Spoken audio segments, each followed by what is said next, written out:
Hello friends, we have been studying the chapter Resources and Development Geography and this is the first chapter of Geography. बहुत सारे question इसमें से आते हैं, इसलिए चैप्टर को कभी सीबीएसई ने हटाया भी नहीं है ना। अभी आपने देखा होगा कि 2020-21 के सिलेबस में सीबीएसई ने बहुत सारा रिडक्शन कर दिया है। दो कारण, एक तो पहले से कर रखा था 18-19, 19-20 में उन्होंने, ठीक है, 18-19 का सिलेबस देखे, 19-20 का देखे, ह्यूज डिफरेंस इज देयर। और उन्होंने 20-21 का सिलेबस जो बनाया, इसको जो पहले बनाया था उसको वापस से एडिट किया है उन्होंने कोविड-19 की वजह से। क्या ठीक है, हम लोग आते हैं और देखते हैं रिसोर्सेस एंड डेवलपमेंट। हम लोग आज के जो टॉपिक हम लोगों ने अभी तक जो पढ़ लिया है उसको छोड़ के हम लोग आज के टॉपिक कवर करेंगे। हम लोग सबसे पहले आज लेते हैं कंजर्वेशन ऑफ रिसोर्सेस। पिछली क्लास में हम लोग ऑलरेडी जो है रिसोर्स प्लानिंग देख चुके हैं, तो let us talk about conservation of resources.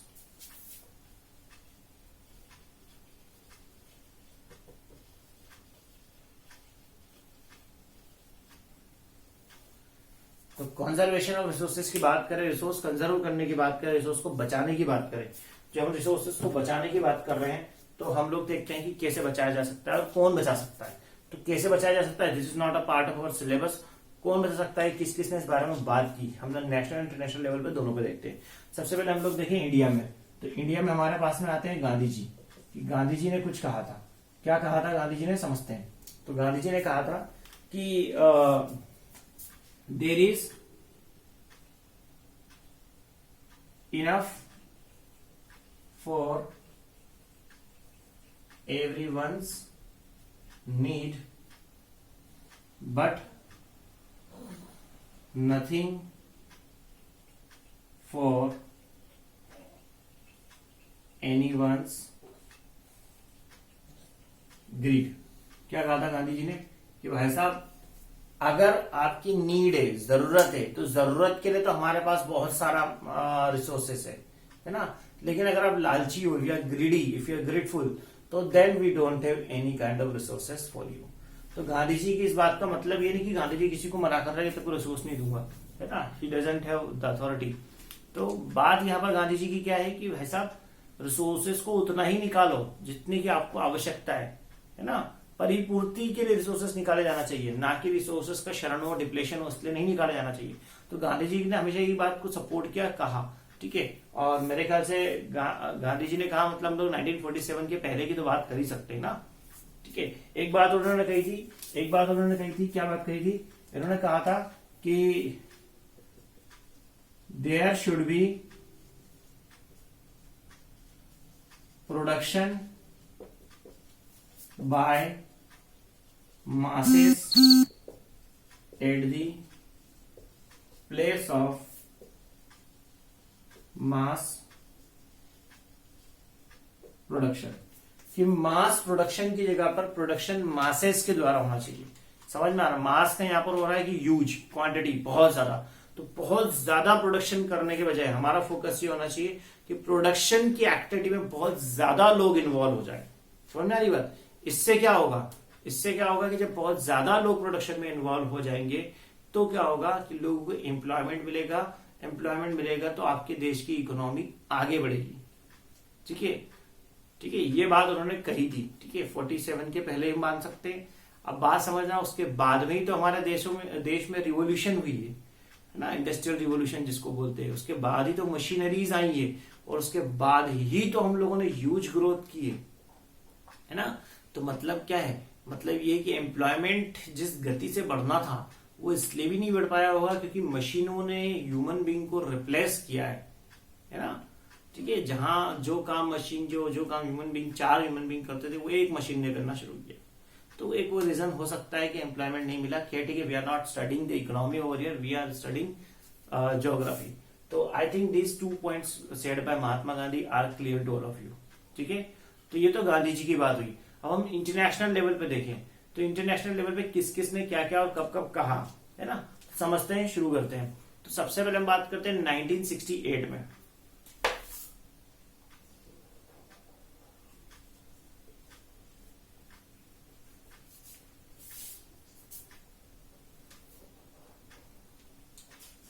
The club of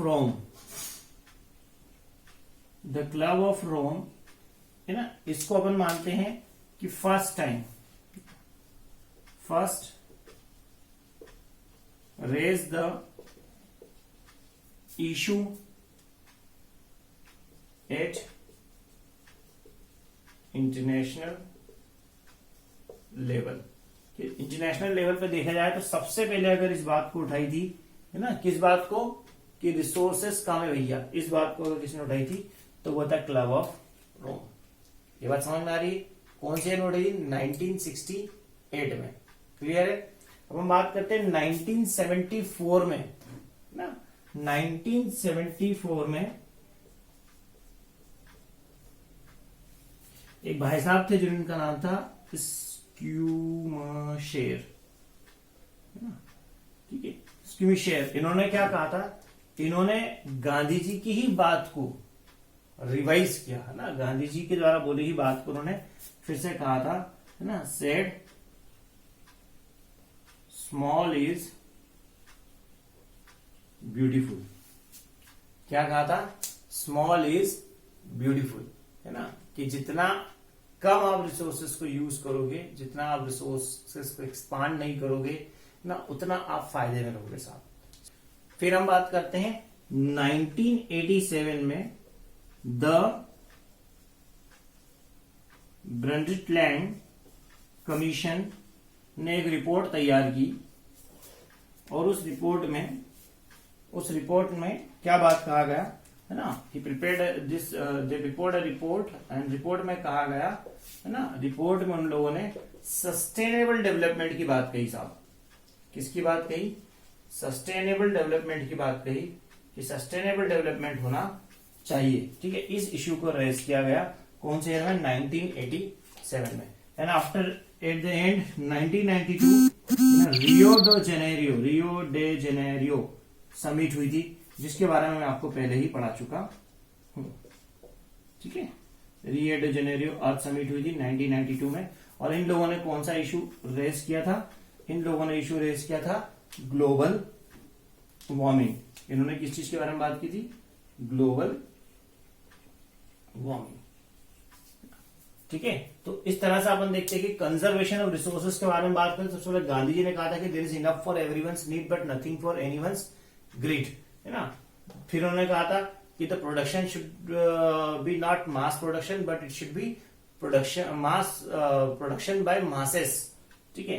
फिर हम बात करें 1968 में द क्लब ऑफ रोम ने सस्टेनेबल डेवलपमेंट, या हम बोल सकते हैं रिसोर्स प्लानिंग को प्रॉपर तरीके से किया जाए, बैलेंस तरीके से किया जाए, इस इशू को इंटरनेशनल लेवल पे उठाया था।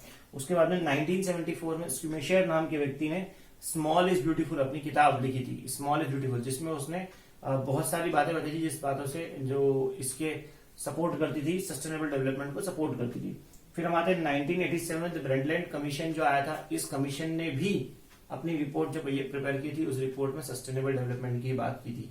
After all at the end 1992 में जो रियो डे जेनेरियो समिट हुई, उसमें लोगों ने ऑथ ली, they started and they took the initiative to actually control, keep control on the uses of resources, है ना, on the development of the resources and develop the resource in a very conservative way, ठीक है। तो ये बात जो समझ में आ रही है कि किस तरह से सस्टेनेबल डेवलपमेंट या कंजर्वेशन ऑफ रिसोर्सेज की बात कब कब किसने उठाई, है ना। क्लियर है आप लोगों को इतना? ठीक है, चलिए ठीक है, आगे बढ़ते हैं। लैंड कंजर्वेशन या हम बोल सकते हैं कंजर्वेशन ऑफ रिसोर्सेज की जब हम बात कर रहे थे, तो हम लोगों ने कंजर्वेशन ऑफ रिसोर्सेज में नेशनल और इंटरनेशनल लेवल बहुत सारी बातें देखी थी। अब हम आगे बढ़ते हैं और हम लोग देखते हैं कि लैंड जो है, हमारी जमीन जो है ना, उसका क्या यूटिलाइजेशन है और लैंड का हम लोग क्या पर्पस हो सकता है हमारी कंट्री में। तो सबसे पहले हम लोग इंडिया की लैंड के बारे में बात करें तो we have got, when we see the land resources in India, तो हमारे पास में प्लेट्यूज, प्लेन्स और माउंटेन, तीनों तरह के टेरेन मिलते हैं, ठीक है। सारी कंट्री में ऐसा नहीं होता है। तो we have got plateaus, plains and mountain. तो हम लोग देखें तो हमारे यहाँ पर जो है 27%, 27% तो प्लेट्यूज है, ठीक है, 43% प्लेन्स है और 30% एरिया जो है लैंड का वो माउंटेन है। आप देखेंगे कि इंडिया में 27% प्लेट्यूज होते हैं, 43% प्लेन्स होते हैं और 30% जो होता है माउंटेनियस एरिया होता है। तो अब आप समझेंगे कि प्लेट्यूज में कुछ और होता है प्लेन्स में। प्लेट्यूज में आप जाएंगे तो डिगअप कर सकते हैं, माइंस होती है, मिनरल्स निकलते हैं, ठीक है। प्लेन्स में जाते हैं आप लोग तो प्लेन्स में ज्यादा से ज्यादा सेटलमेंट होता है ना, ह्यूमन सेटलमेंट आपको ज्यादा देखने को मिलेगा कहां पर? प्लेन्स में। एग्रीकल्चर कहां पर होती है अच्छे से? प्लेन्स में। और हम बात करते हैं माउंटेनियस रेंज, तो mountainous range are responsible for bringing the water, है ना, रेन जो होती है, बारिश जो होती है, नदियां जो होती है, नदियों को जो फिल करते हैं वो माउंटेन्स करते हैं जनरली, है ना। तो ये हम देख रहे हैं कि सब जगह पर अलग अलग बाइफर्केशन है, ठीक है, ठीक है। तो एक इम्बैलेंस बोलो या बैलेंस जो बोलो, एक सिस्टम जो बनना चाहिए, वो सिस्टम की बात यहाँ पर कर रहे हैं। आगे बढ़ते हैं हम लोग और हम समझते हैं लैंड यूटिलाइजेशन, कि इंडिया में जो लैंड है वो किस तरह से डिवाइडेड है, कौन कौन से काम लैंड पर होते हैं। तो सबसे पहले हम लोग देखते हैं forest. A big part of Indian land is forest, ठीक है। भारतीय जमीन का एक बड़ा हिस्सा किस पर है? फॉरेस्ट पर है, ठीक है। तो एक फॉरेस्ट लैंड इंडिया में है, ठीक है। फिर हम बात करते हैं land not available for cultivation, ऐसी लैंड जो फॉरेस्ट नहीं है, फॉरेस्ट लैंड नहीं है, लेकिन आप उस पर कल्टीवेशन नहीं कर सकते। क्यों नहीं कर सकते कल्टीवेशन? क्यों नहीं कर सकते? कारण हो सकता है नंबर 1 कि हो सकता है वो लैंड जो है बैरन या वेस्ट लैंड हो। क्या हो सकता है कि या तो वो लैंड बैरन लैंड है ना, या फिर वेस्ट लैंड है। समझ में आ रही बात कि नहीं आ रही? अब बैरन लैंड पे एग्रीकल्चर पॉसिबल है क्या? बिल्कुल पॉसिबल है, लेकिन कब? When you provide huge irrigation on it, है ना। एक्सट्रीम इरिगेशन करोगे, बहुत ज्यादा इरिगेशन करोगे, तो आप फर्टिलिटी पे इफेक्ट क्रिएट कर सकते हो और हो सकता है कि आप एग्रीकल्चर कर पाओ। ये बात समझ में आ रही? तो हमारे पास में क्या आ रहा है कि बैरन एंड वेस्ट लैंड, ऐसी जमीन जो वेस्टेज है, जिसपे एग्रीकल्चर नहीं करते, बेकार हो चुकी है, ठीक है, उसको बात करते हैं। दूसरा हमारे पास में क्या आता है ना, land not available for cultivation. और कौन सी हो सकती है? लैंड पुट ऑन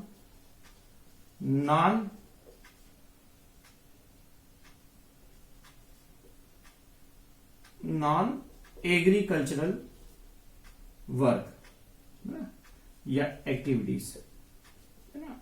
जैसे रोड बना हुआ है लैंड पर, बिल्डिंग बनी हुई है ना, रेलवे स्टेशन बना हुआ है, ठीक है। तो क्या आप उस लैंड पर एग्रीकल्चर कर पाओगे? सोचने करोगे बिल्डिंग गिरा दो, बोलो मेरे को खेती करना है ना? सड़क फोड़ दो, बस तब मैं तो एग्रीकल्चर करना चाहूंगा यार। तो दिस इज नॉट डन, है ना। तो फैक्ट्रीज है, तो फैक्ट्रीज हटा करके तब एग्रीकल्चर करोगे नहीं। तो क्या हो गया है कि land not available for cultivation, which land? The land on which some settlement, some construction, some things are already stood up, ठीक है, कुछ खड़ी हुई चीज कुछ बना रखी है आपने, तो उस पर आप एग्रीकल्चर नहीं करते। इतना समझ में आ रहा है कि नहीं आ रहा? पक्का?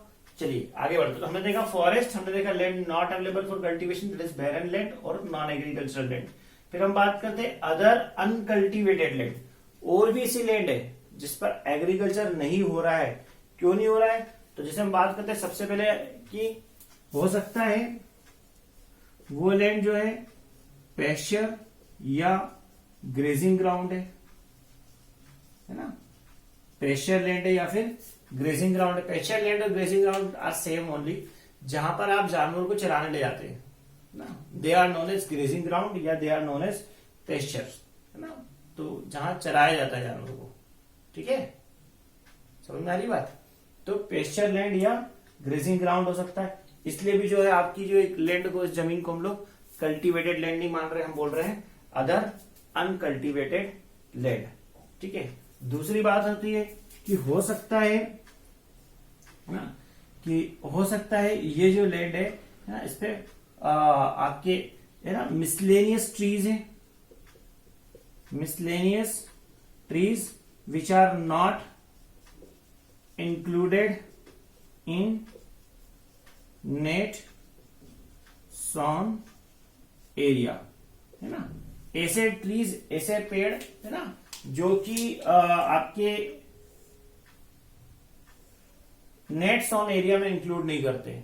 अब नेट सोन एरिया में इंक्लूड नहीं करते, तो नेट सोन एरिया को थोड़ी देर बाद समझेंगे क्या होता है। मैं आपको भी फिलहाल में इतना समझा दूं कि ऐसे ट्रीज जो आपके ना तो फॉरेस्ट का हिस्सा है, फॉरेस्ट में नहीं आ रहे हैं, साथ ही साथ एग्रीकल्चर में भी वो आपके यूज नहीं आ रहे हैं, ठीक है। ऐसे ट्रीज को आप इधर बोलेंगे मिसलेनियस ट्रीज, या ऐसे ट्रीज जो होते हैं, ऐसी जमीन जिसपे ऐसे ट्रीज लगे हुए हैं, वो जमीन को आप बोलते हैं अदर अनकल्टीवेटेड लैंड। क्लियर है? पक्का?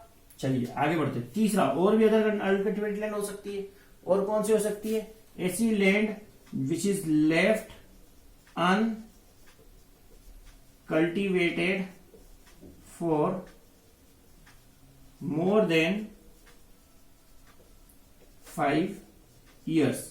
ऐसी जमीन जिसको 5 साल से ज्यादा समय से आपने एग्रीकल्चर ही नहीं किया, उस पर एग्रीकल्चर लैंड है, खेत है, बिल्कुल रामू के खेत और श्यामू के खेत के बीच में आपका दामू का खेत, लेकिन आपने एग्रीकल्चर ही नहीं किया, 5 साल से ज्यादा टाइम हो गया। क्यों नहीं किया?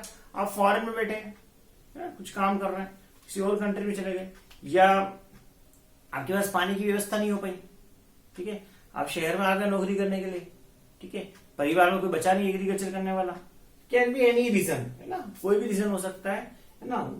तो किसी भी कारण से अगर कोई जमीन 5 साल से ज्यादा आपने छोड़ दी तो उसे भी हम कहेंगे अदर अनकल्टिवेटेड लैंड। समझ में आ गई बात? पक्का?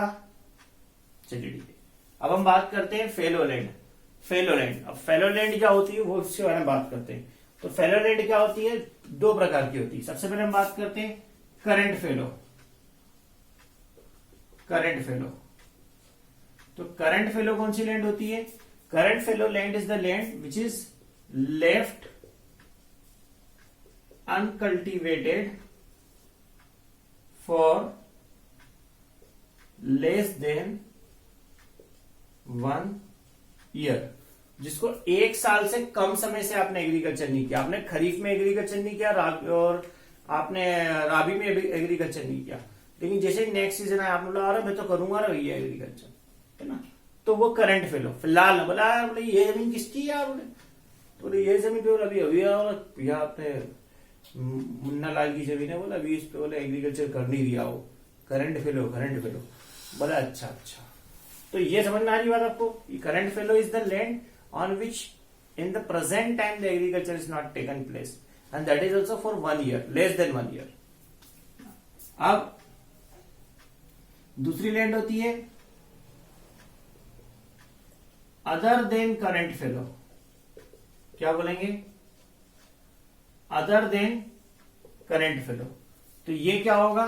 Land which is left uncultivated for 1 to 5 years, मतलब 1 साल से ज्यादा समय से वो उस पर एग्रीकल्चर नहीं हुआ है ना, लेकिन 5 साल नहीं हुए अभी। समझना, 1 साल तो हो गया एग्रीकल्चर नहीं करते करते, 5 साल पूरे नहीं हुए, ठीक है। तो 5 साल अगर हो जाएंगे तो क्या आप उसको अदर देन करंट फेलो बोलोगे? नहीं, उसको आप बोलोगे अदर अनकल्टिवेटेड लैंड। तो 3 कैटेगरी, एग्रीकल्चर लैंड है, खेती होती है, फर्टिलिटी भी लॉस नहीं हुई है, लेकिन आपने 1 साल से कम समय से उस पर एग्रीकल्चर नहीं किया, 3 महीने, 6 महीने, 9 महीने, 11 महीने से एग्रीकल्चर नहीं किया, तो आप उसे बोलेंगे करंट फेलो। समझ में आ गई बात? आपने 1 साल से एग्रीकल्चर, तो 1 साल से ज्यादा टाइम हो गया आपको एग्रीकल्चर करते नहीं करते 2 साल हो गए, 3 साल हो गए, 4 साल हो गए, 4.5 साल हो गए, 5 साल हो गए, तो आप उसे बोलेंगे अदर देन करंट फेलो।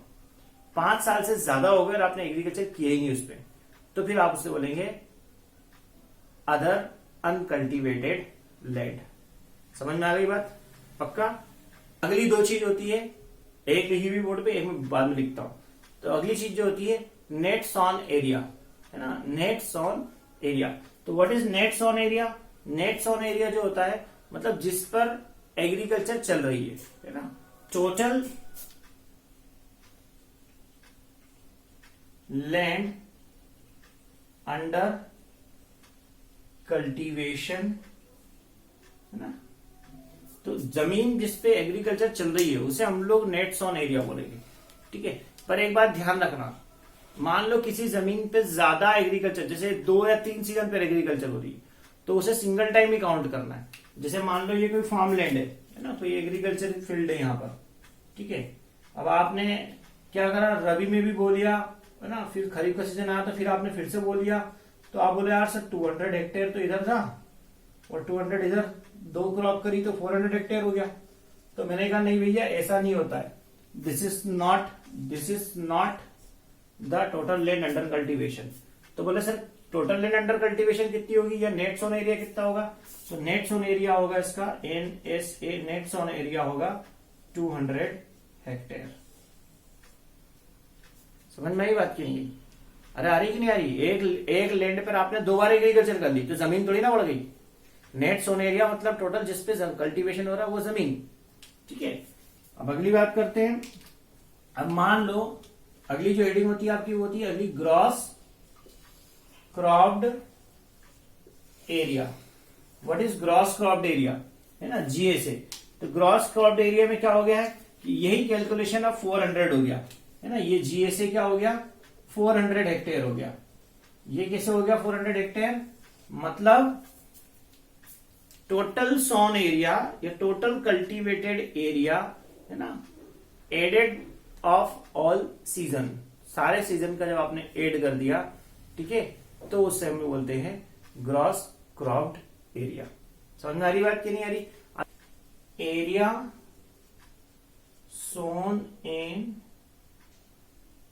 सोन मोर देन वंस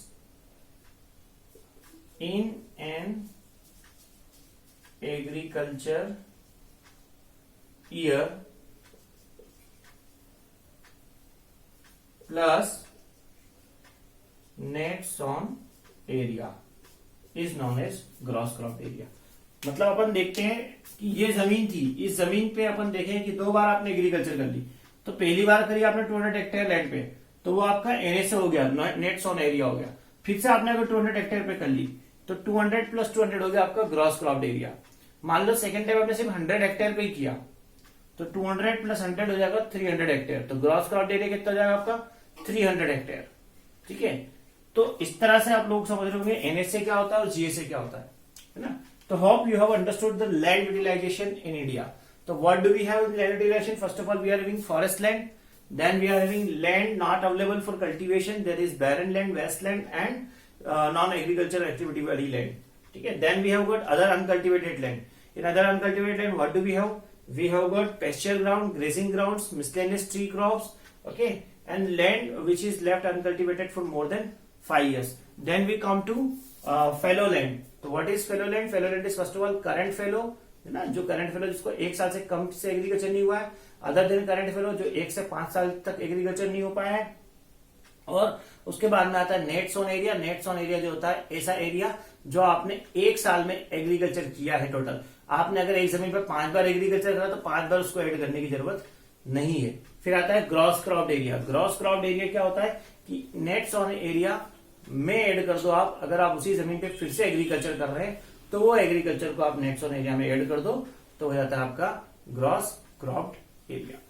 समझ में आ रही है बात, है ना? ठीक है, तो इतना सब क्लियर हो गया। अब हम अगली चीज जो है अगली बार पढ़ते हैं। Thank you.